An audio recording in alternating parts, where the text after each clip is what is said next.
ભાવનગર જિલ્લાના Palitana rural police સ્ટેશનમાં નોંધાયેલા દુષ્કર્મ તથા પોક્સો કેસમાં સ્પેશિયલ પોક્સો કોર્ટે મહત્વપૂર્ણ ચુકાદો આપ્યો છે। કોર્ટે આરોપીને દોષિત ઠેરવી 20 વર્ષની સખત કેદ તથા રોકડ દંડની સજા ફટકારી છે। મળતી માહિતી મુજબ આ ગુનો તારીખ 8/7/2023 થી તારીખ 8/11/2023 દરમિયાન એક સંસ્થામાં બન્યો હતો।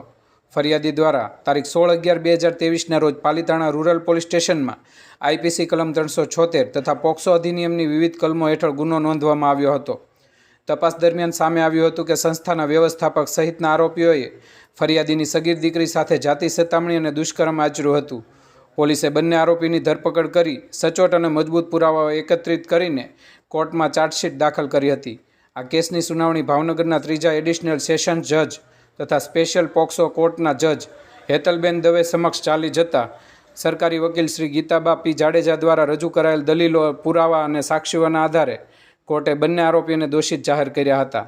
સજા પામેલ આરોપીઓના નામ વિનોદકુમાર ઉર્ફે વિનુભાઈ નટુલાલ ચૌહાણ, ધંધો મિસ્ત્રીકામ, મૂળ શિવાજીનગર તળાજા, હાલ રહેવાનું વલસાડ, તેમજ રાઘવભાઈ રામજીભાઈ ધામેલિયા, રહેવાનું પટેલ શેરી, વાળુકડ, તાલુકો પાલિતાણા, જિલ્લો ભાવનગર।